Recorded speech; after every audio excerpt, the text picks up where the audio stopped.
Ahojte deti, tak skoro po roku sme tu opäť a my s Rudom máme veľkú radosť, že sa to podarilo a nachystali sme tieto priestory v štúdiu Nádej a môžeme natáčať príbeh a že sa konečne uvidíme po dlhom čase. Lebo mne sa stáva počas tohto celého roka, keď niekde idem a Mírka tu je, bude príbeh, kedy bude ďalší príbeh, tak verím, že tento príbeh a ešte ďalší, ktorý pripravíme, sa vám bude páčiť. A musíte sa veľa modliť, aby sa všetko podarilo, aby nám Pán Boh pomohol, aby sme mohli začať opäť natáčať príbehy. Ja som ale zistila, keď som si upratovala počítač, že mám jeden rest. Ja som zabudla na jedno videjko, ktoré mi poslal Luky. Tak, a Luky nám poslal toto video. Pozrite sa a počúvajte, čo nám tam odkazuje, čo mne odkazuje. Očku bavil som a peniazy z mojej pastil a dneska Milke som poslal túto nakreslenú ovečku a bude to zaujímavé. Tak a toto bol obrázok, ktorý nám Luky poslal, ovečka. Ja ti za to veľmi pekne ďakujem a teším sa na ďalšie obrázky, ktoré nám pošlete. Dnes by som vám chcela povedať príbeh, taký zimný, zo zimnej krajiny, zo zimného mesta, priam vianočný. A vy už viete, ako to na Vianoce prebieha však. Teraz porozmýšľajte, čo sa deje v meste, čo sa deje na uliciach, čo sa deje v škole. A my sa do takéhoto mesta presunieme a v tomto meste bývala Elenka so svojimi rodičmi a so svojou babičkou. Elenka milovala chodiť s babičkou po obchodoch. Mnohé dievčatá to majú tiež, že milujú chodiť po obchodoch. Ja sa vám musím priznať, že ja to nemám rada. Lebo ja si neviem nič na seba kúpiť a potom som nešťastná. Tak, ale Elenka milovala chodiť po obchodoch a mala to rada aj preto, že babička jej vždycky splnila jej priania. No povedzte, kto by nemal rád, keď mu plnia priania? Však, všetci by sme to mali radi a asi väčšina z vás to má rado. Babička jej vždycky v obchode niečo kúpila. Ceruzky, farbičky, omaľovánku, alebo aj nejakého malého plíšačika, nejakú sladkosť do brúška. A Elenka by možno rada chodila s babičkou po obchodoch, ale rada by sa aj hrala pred tými obchodmi s inými deťmi, kým babička nakupuje, lebo je to niekedy také otrávne to nakupovanie. Lenže tie deti pred obchodmi boli všetky mrzuté. Niektoré dieťa sa s nikým nerozprávalo, iba tam čakalo, šťuchalo do mobilu, šúchalo, hralo hry a boli mrzutí. Dokonca aj ľudia v tých obchodoch boli mrzutí, iba do seba narážali. Nikto sa nikomu nepozdravil. A raz, keď takto tiež nakupovali, Elenka s babičkou vyšli z obchodu a tá situácia bola presne taká.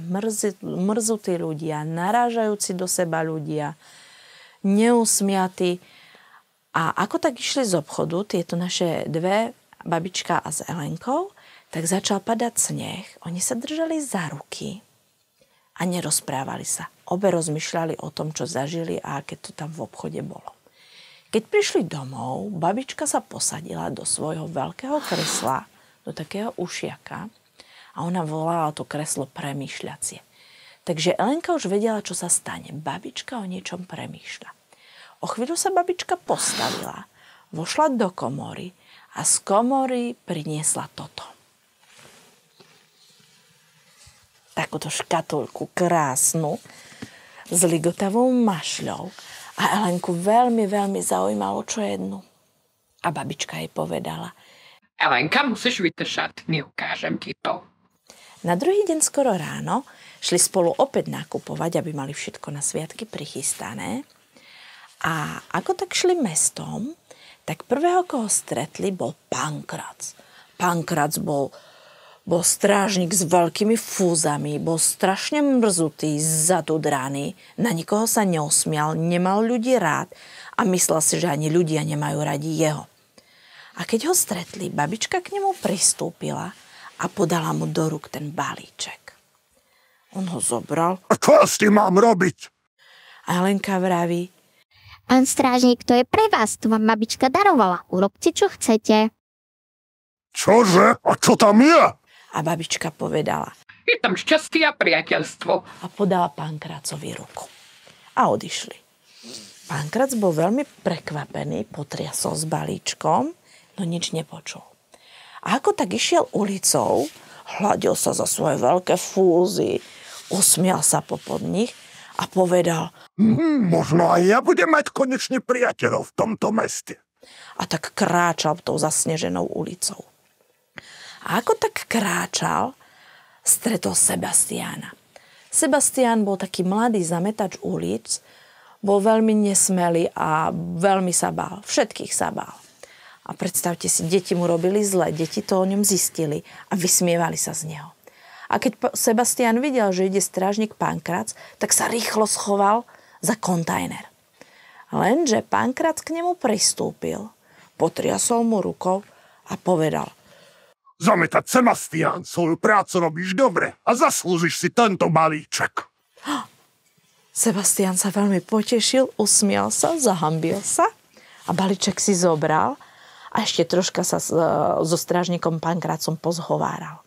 Bol veľmi rád, že dostal balíček. Možno to bol prvý balíček po dlhých rokoch, ktorý dostal. Pán strážnik sa z neho nevysmieval, nenadával mu, nehundral, zrazu nehundral a dal mu balíček. Bol veľmi rád a rozmýšľal, čo s balíčkom mu robí, ako ho otvorí, ale uvidel zrazu, že po ulici ide Dorotka s mamičkou. Dorotka bolo jediné dievčatko, ktoré sa zo Sebastiána nevysmievalo. Vždycky sa mu pekne pozdravilo. A videl, že má zababušený krk so šálom, že je chorá, že kašle, a tak sa rozhodol. Za to, že tá Dorotka ku mne taká milá, ja jej ten svoj balíček dám. Mne stačí to, že mám nového priateľa, toho zadudraného strážnika, ktorý taký vôbec nie je. Tak ja to dám Dorotke. A ako tak pristúpil k Dorotke a k jej mamine a dal im balíček, Dorotka sa veľmi potešila, usmiala sa a potešilo to aj mamičku, lebo išli v tej zime, sneh padal, Dorotka bola chorá, to bolo také milé. Viete, čo ona urobila? Pozvala zametača Sebastiána na návštevu, že oni mu urobia teplý čaj. A tak Sebastián bol prekvapený a šiel. Bol u nich chvíľku na návšteve, dostal teplý čaj a troška sa porozprávali. Tak bol rád aj Sebastián, že má priateľa ďalších priateľov. Keď sa Dorotka v izbe pozerala na ten balíček, pomyslela si: Ja ten balíček neotvorím, ja ho dám Zuzánke. Zuzanka bola aj spolužiačka, s ktorou sa pohádali. Predstavte si, vynadali si, že sú ježibaby a že sú protivné potvory. Dorotke to teraz bolo ľúto a rozhodlo sa, že hneď keď príde do školy, dá ten pekný balíček svojej kamarátke Zuzanke, aby sa udobrili.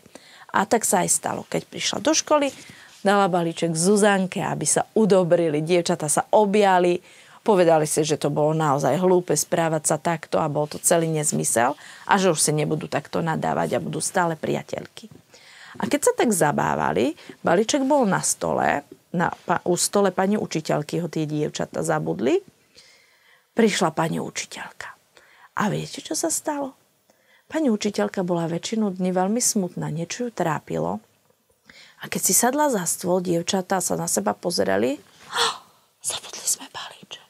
A nechajme ho, možno sa poteší. A naozaj, pani učiteľka, keď videla balíček na stole, vzala ho, povedala: Vy ste ma prekvapili, deti, čo ste mi to tu dali.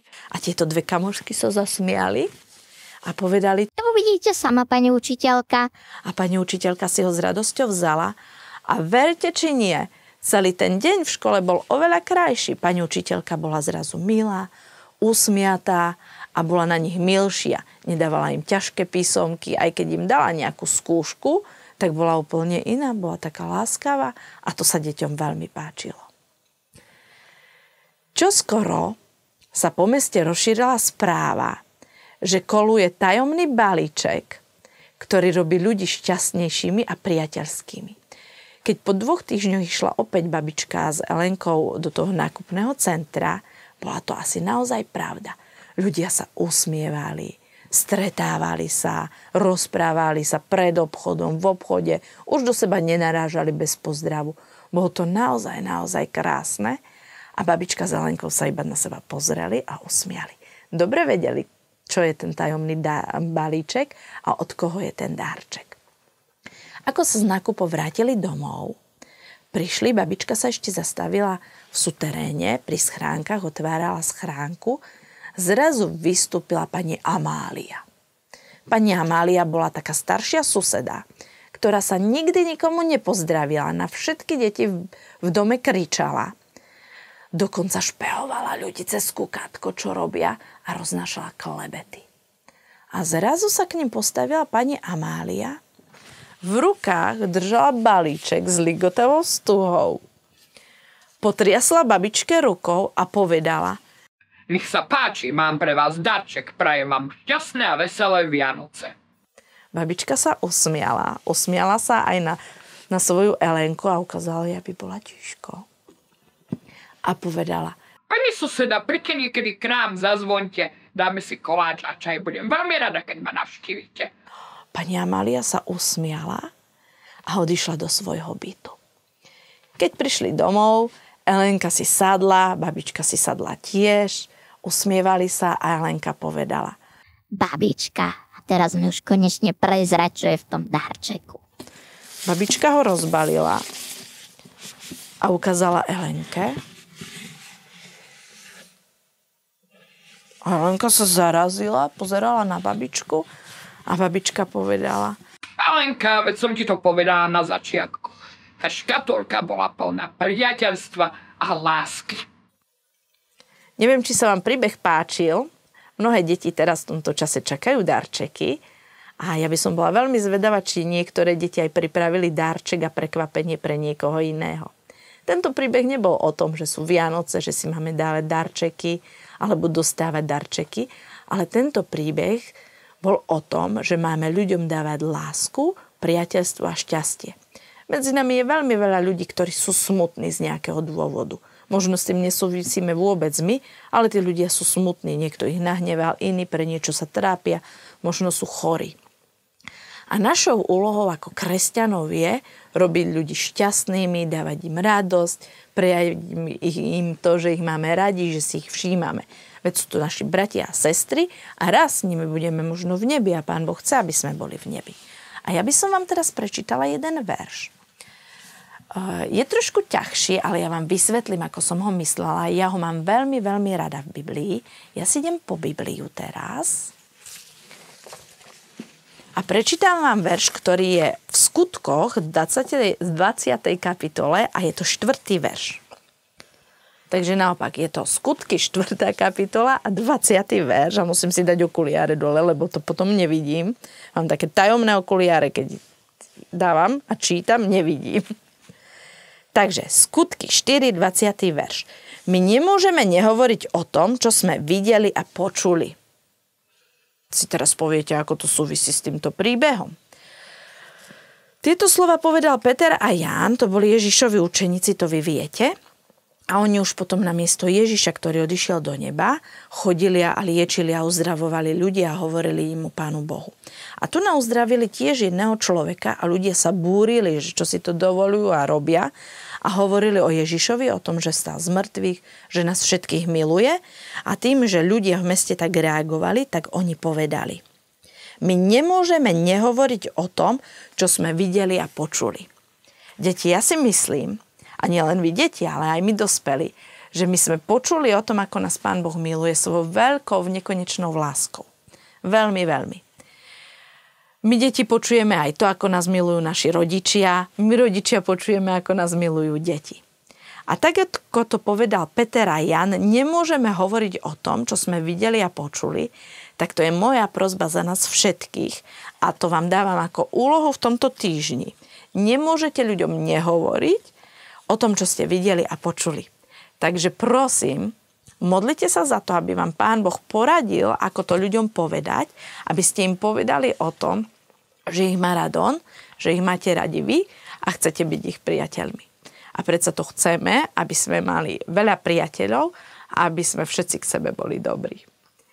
Tak ja vám ďakujem za pozornosť, teším sa na ďalší príbeh, teším sa na vaše obrázky a prajem vám teraz krásne dni voľna a som veľmi zvedavá, ako svoju úlohu splníte a nezabudnite. Nemôžeme nehovoriť o tom, čo sme videli a počuli. Prajem vám peknú sobotu. Ahoj.